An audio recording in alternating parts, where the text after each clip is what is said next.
to the Open Scoring MMA podcast. No secrets, no bias, just the real fight game. Let's get ready. Welcome to Open Scoring MMA. This is episode 63 for August 20th, 2026. Your daily look at what's happening now and next across the world of MMA and UFC. We're kicking things off with some big news out of the lightweight division.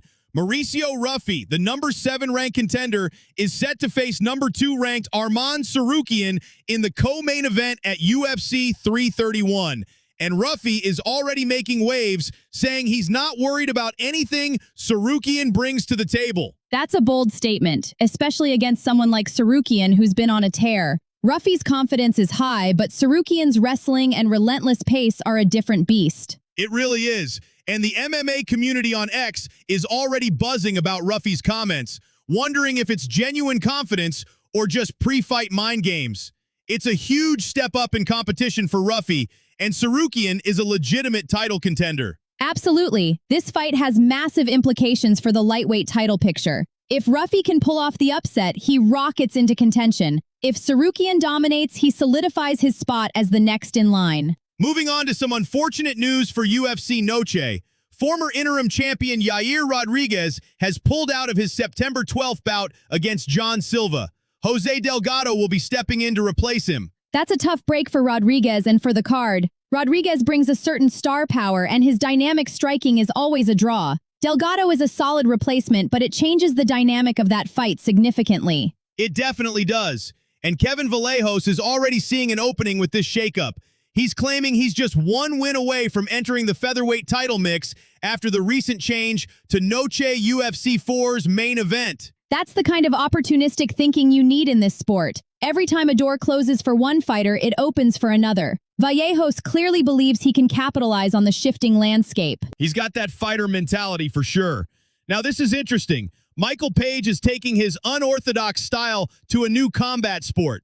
He's set to share the mat with Alexander Shlemenko in their Real American Freestyle debuts. That's a fascinating move for MVP. His striking is so unique, it'll be intriguing to see how that translates to a different rule set, especially against someone as experienced as Shlemenko. It's a testament to his desire to compete across disciplines. It really is. And speaking of fighters trying new things, former 2-division UFC champ Henry Cejudo is set for his professional boxing debut. He's already got accolades in wrestling and MMA, so this is his third combat sport. Cejudo is a true combat sports athlete. He's always looking for new challenges. It'll be interesting to see how his Olympic wrestling background and MMA striking translate to the sweet science. He's got the pedigree, but boxing is a different animal. It's a completely different animal. And you know who's always ready for a fight? Anthony Hernandez. He's firing on all cylinders ahead of his return to action at UFC Sacramento, saying, quote, "I want to hurt somebody," end quote. Hernandez always brings that intensity. He's a high-volume fighter with a relentless pace, and that kind of mindset usually translates into exciting performances. He's looking to make a statement. He absolutely is. And the welterweight division is heating up with some trash talk. Carlos Praedis openly provoked Michael Morales in a video saying, quote, "I'm going to knock you out real quick," end quote. This comes after rumors that Praedis was avoiding Morales. That's how you spice up a rivalry. Praedis is clearly trying to shut down those rumors and put the pressure on Morales. The welterweight division is stacked, and these kinds of call-outs make things even more exciting. It's pure fire, and we've got some drama outside the cage, too. John Jones has fired back at Daniel Cormier, accusing him of jealousy after Cormier once again excluded Jones from the GOAT debate. That rivalry just never dies, does it? It's a classic case of two legends who just can't let go. Cormier has his stance, and Jones is always going to defend his legacy. It's part of the fabric of their history. It really is. It's the gift that keeps on giving. And then we have this bizarre story. A UFC fighter is accusing a failed Dana White's Contender Series hopeful Namo Fazil of attacking him in Thailand. Fazil is apparently at the center of several controversies. That's a serious accusation and a concerning situation. It's never good to hear about incidents like that outside the cage. It'll be important to see how that plays out. Definitely. Now let's talk about some upcoming action. UFC BJJ 10 is happening tonight, Thursday, August 20th.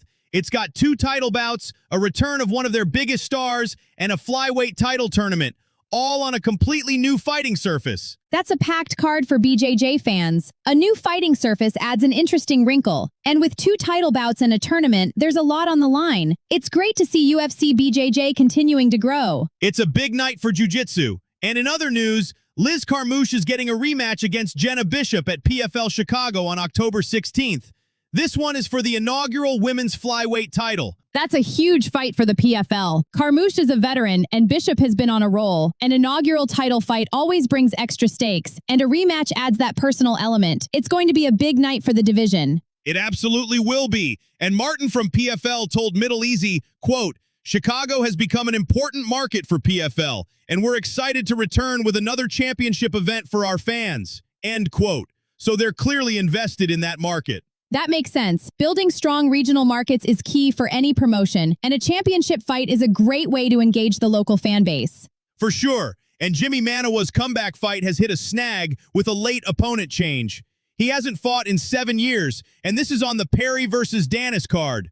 That's a tough break for Manawa, especially after such a long layoff. A late opponent change can really throw off a fighter's preparation, but he's a veteran, so hopefully he can adjust. He's got to be able to adjust. All right, let's look ahead to some of the cards coming up. This Friday, August 22nd, we've got UFC Fight Night, Hernandez versus Rodriguez.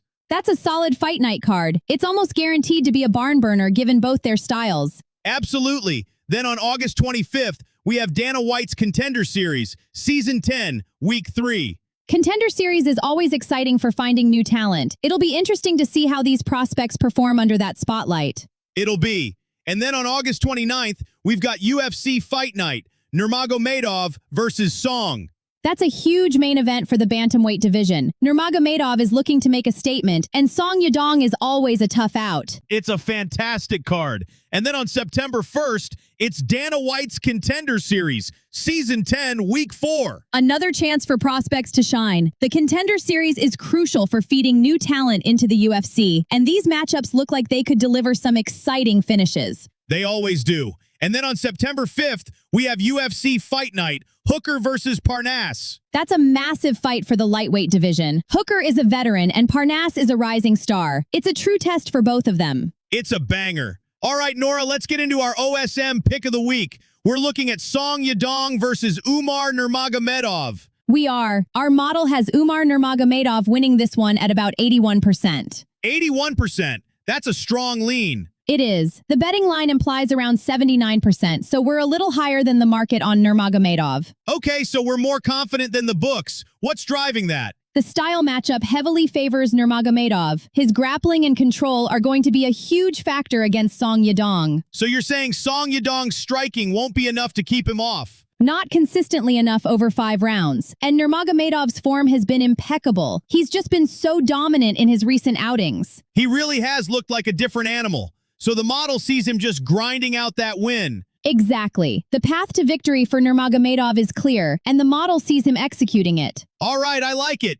Umar Nurmagomedov, our pick for the main event. That's the call. Nora, we've got to talk about this John Jones and Daniel Cormier beef. It just never ends, does it? It really doesn't. It's like they're contractually obligated to take shots at each other every few months. I mean, at this point, is it even real? Or is it just part of the show? It's probably a bit of both. There's genuine history and animosity there, but they also know it generates headlines. Right. It keeps them both relevant in the conversation, even when they're not actively fighting each other. Exactly. It's a smart play in a way, even if it gets a little repetitive for fans. It does get repetitive, but then you see Jones's response and you're like, oh, okay, he's still got that fire. He absolutely does, and Cormier knows exactly how to poke the bear. He's a master at it. It's almost like a professional wrestling feud at this point. It has those elements for sure, but with real stakes and real history behind it. Yeah, that's the difference. It's not just manufactured. There's genuine bad blood. Absolutely, and it probably won't ever truly end. I don't think it'll. All right, that's going to do it for us today on Open Scoring MMA. We'll catch you next time. Before you go, 2 quick things. Check out our free fight tracker at tracker.openscoringmma.com with every upcoming UFC and PFL card, live odds, and where to watch all in one place. And follow us on YouTube. Just search Open Scoring MMA. for breaking news alerts, fight breakdowns, and videos you won't get here on the feed. That's it for today's Open Scoring MMA. Keep your hands up, and we'll see you next time.